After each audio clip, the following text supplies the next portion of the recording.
நமச்சிவாய.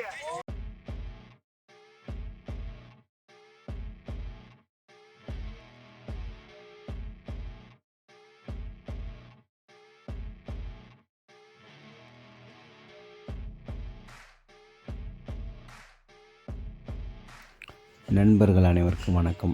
இப்போ நம்ம எங்கே இருக்கோம் அப்படின்னா பருவதமலை அடிவாரத்தில் இருக்கோம். இது வந்து ஒரு பச்சைவாழியம்மன் கோவில். இது ரொம்ப பழமையான கோவில்னு சொல்கிறாங்க. இப்போ வந்துட்டு கொஞ்சம் புதுப்பிச்சிருக்காங்க. நம்ம டீம் எல்லாமே இப்போ அங்கே அடிவாரத்துக்கு வந்திருக்கிறோம். நேரம் சரியாக காலை 5 மணி. வாங்க மலையேறத்தை பற்றி பார்ப்போம். இப்போ நம்ம பருவதமலை அடிவாரத்தில் இருக்கோம். இங்கே வந்து பார்த்திங்கன்னா ஃபாரஸ்ட்டு ஆஃபீஸர் இருப்பாங்க. நம்ம எடுத்துகிட்டு போகக்கூடிய பிளாஸ்டிக்ஸ் பொருள் இது எல்லாத்தையும் செக் பண்ணிவிட்டு என்ட்ரி டிக்கெட் ஒரு ஆளுக்கு 10 ரூபா வாங்கிட்டு அலோவ் பண்ணுறாங்க. முக்கியமாக பார்த்திங்கன்னா பிளாஸ்டிக்கு, ஷார்ப் ஐட்டம், ஆல்கஹாலிக் ஐட்டம், தீப்பற்றக்கூடிய பொருள் எதையும் அலோவ் பண்ணல. பிளாஸ்டிக் பொருள் வச்சுருந்தோம் அப்படின்னா அதுக்கு வந்து ஸ்டிக்கர் வந்து 20 ரூபா ஒட்டிட்டு மறுபடியும் ரிட்டன் கொடுத்தீங்கன்னா அந்த பைசா நமக்கு ரிட்டர்ன் பண்ணுறாங்க. அதுக்கான என்ட்ரி தான் இது. வந்து காலையில் 5 மணிக்கு உங்களை அலோவ் பண்ணுறாங்க. 5 மணிக்கு அதுக்கப்புறம் பார்த்திங்கன்னா மாலை 3 மணி வரைக்கும் க்ளோஸ் பண்ணிடுவாங்க. அதுதான் இங்கே மலை ஏறத்துக்கு நேரம். ஏன்னா ஒரு இஷ்யூ ஆனதுனால இது வந்து நம்ம வனத்துறையினர் இதை ஃபாலோ பண்ணிகிட்ருக்காங்க. இதை நீங்களும் ஃபாலோ பண்ணுங்கள். வாங்க அடுத்தது வீடியோக்குள்ளே போவோம்.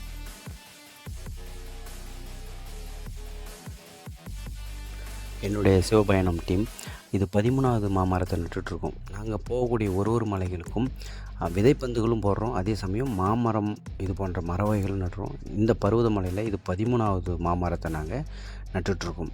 இது எதிர்காலத்தில் எங்களுடைய பேரை சொல்லணுன்னு நாங்கள் கண்டிப்பாக கடவுளை நம்புகிறோம். கண்டிப்பாக நம்ம போகிற ஒரு மலைகளுக்கும் நாம் சென்று வருவதை விட இயற்கைக்கு நாம் ஏதாவது செய்ய வேண்டும். எங்களுடைய குறிக்கோள் வந்து 1,00,000 மர விதைகள் போட்டுட்டு எங்களால் முடிஞ்ச மரங்கள் நட வேண்டும்.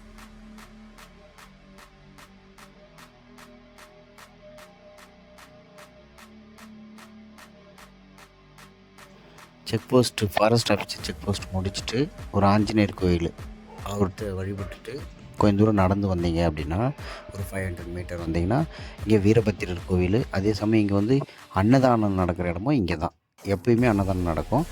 அந்த 2 இடமும் இது. இங்கேருந்து கொஞ்சம் தூரம் போனீங்கன்னா வனதுர்கை வருவாங்க. அதுக்கப்புறம் ஒரு 500 மீட்டர் படிக்கட்டு பாறை.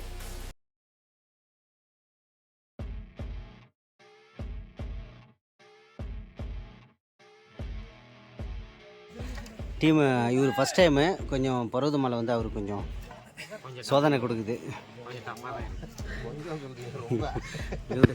ஏண்டா மலைக்கு வந்தோம் அப்படின்னு ரியாக்ஷனு. அங்கே ஒருத்தர் வழக்கம் போல் அங்கே பாருங்கள் ஒருத்தர் மேய்க்க ஆரம்பிச்சு விட்டார் ரூப்பை.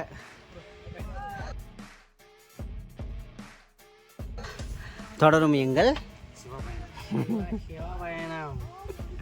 எப்படிங்க இருக்குது எக்ஸ்பீரியன்ஸ் உங்களுக்கு? என்ன சொல்றது? ஓகே, நல்லா தான் இருக்கு. நல்லா இருக்குங்களா? எங்க மனசுல கை வச்சு சொல்லுங்க பார்க்கலாம். மொத்தம் 4560 அடி தரையில இருந்து.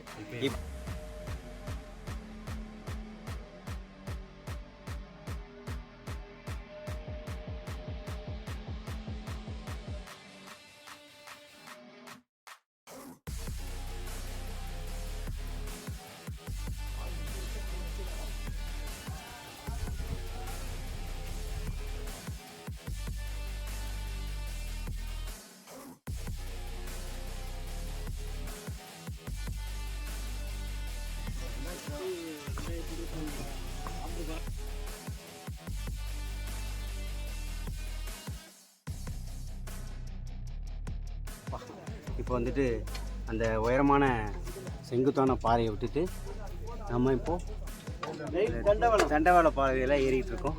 பாருங்கள் டேப்பர் தெரியல. ரொம்ப ரிஸ்கியான மலை இது. பார்த்து கேர்ஃபுல்லாக இருக்கும். நல்ல டேப்பர் 90 டிகிரி தான் இருக்கும் போல. ரொம்ப ரிஸ்கியான இடத்துல வீடியோ எடுத்துக்கிட்டே பேசிட்டு வரேன். வந்து 2004 நான் ஒரு வாட்டி வந்தேன். இப்போ இருக்கிறதோட இப்போ கொஞ்சம் கடினமாக தான் இருக்கும். பார்த்து ரொம்ப கேர்ஃபுல்லாக இருக்கும்.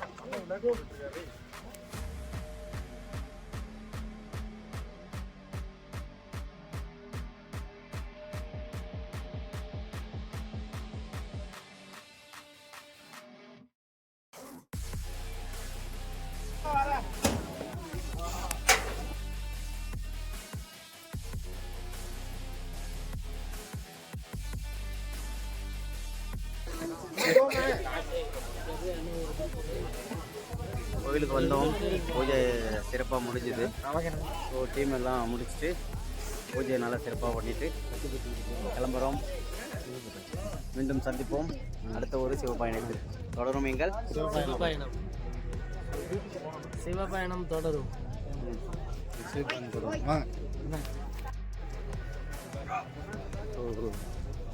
நல்ல ஒரு அருமையான ஒரு தரிசனம். ரொம்ப வருஷத்துக்கு அப்புறம் 2004, 2021, 2025 ஒரு நல்ல தரிசனம். மலை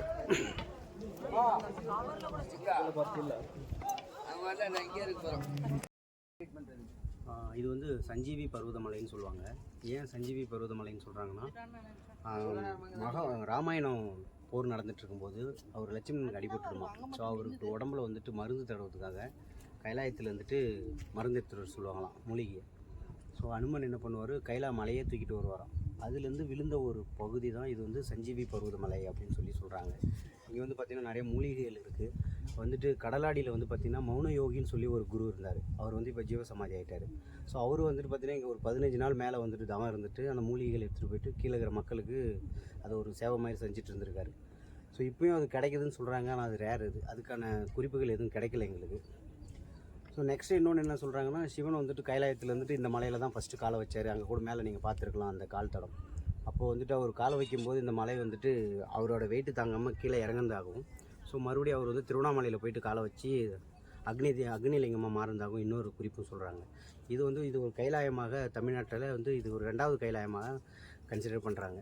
ஸோ அதனால தான் இதுக்கு பேர் வந்துட்டு பார்த்திங்கன்னா பர்வதமலைன்னு பேர் வந்து காரணம். பர்வதம்ன்றது ரொம்ப பழமையான மலை. இது வந்து ஒரு 2000 வருஷத்துக்கான மலைன்னு சொல்லி ஒரு குறிப்பில் சொல்லியிருக்காங்க.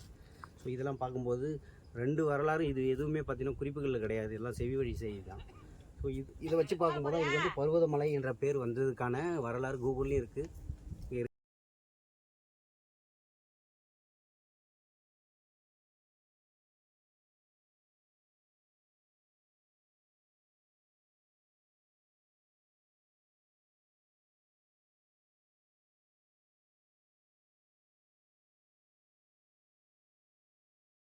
ஆயிரத்தி 850வது சித்பால்.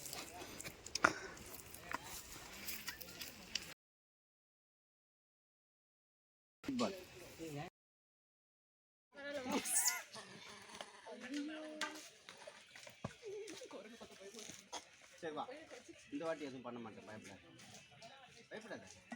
நான் இருக்கேன். எடுத்துக்கோ டே குடிக்காதடா, கடிச்சிட்டு விட போதில்லை. குடிக்க மாட்டேங்க. முக்கியமான விஷயம் பார்க்க வேண்டியது, இந்த மலையில் பார்த்திங்கன்னா குரங்குகள் தொல்லை கொஞ்சம் அதிகமாக இருக்கும். கையில் ஸ்நாக்ஸு கேர்ஃபுல்லாக எடுத்துகிட்டு வாங்க. இங்கே மேலே எந்த வசதியும் கிடையாது. குடி தண்ணி, சாப்பாடு இதெல்லாம் நீங்கள் தான் எடுத்துகிட்டு வரணும். அன்னதானம் போடுறாங்க, கஞ்சி, அதுவுமே டைமிங்கு தான் கிடைக்கும். அதை நம்பியும் வர வேண்டாம். நீங்கள் உங்களுக்கு தேவையான ஸ்நாக்ஸ் கண்டிப்பாக குச்சி எடுத்துக்கிட்டு பாதுகாப்பாக வாங்க. இங்கே அந்த ஏணிப்படி, அப்புறம் வந்து இந்த தண்டவாளப்படி இந்த மாதிரிலாம் இருக்குது. அதெல்லாம் கொஞ்சம் பத்திரமா ஏறணும். குழந்தைங்கள கேர்ஃபுல்லாக கொண்டு வாங்க. குழந்தைங்கள ஏறலாம், ஆனால் கொஞ்சம் வழுக்கும். ரொம்ப ரொம்ப பத்திரமா ஏறக்கூடிய அந்த கடைசி மலைன்னு சொல்லுவோம் 500 அடி, அது மட்டும் கொஞ்சம் கேர்ஃபுல்லாக ஏறணும். ரொம்ப ரொம்ப பாதுகாப்பாக இருக்கணும். மலையேற்ற பயிற்சி இருந்தால் இந்த மலைக்கு கண்டிப்பாக வரலாம். குடும்பத்தோடு வரலாம். காலையில் சூரிய உதயத்தை பார்க்கலாம், நைட்டு தங்கலாம், எல்லா வசதிகளும் இருக்குது. வாங்க, சிவனருள் பெறுங்கள். தொடரும் எங்கள் சிவபயணம்.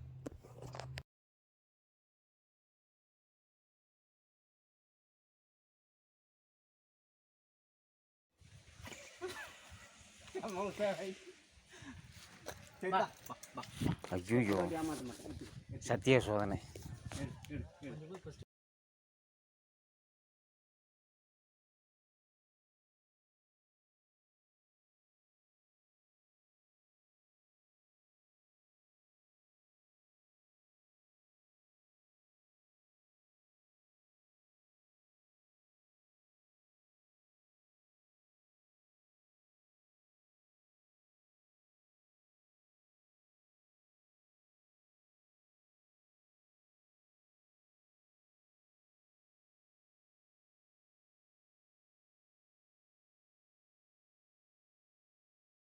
தொடரும் எங்கள் சிவபயணம் விதைப்பந்துகளுடன் மற்றும் மரங்களுடன். நன்றி.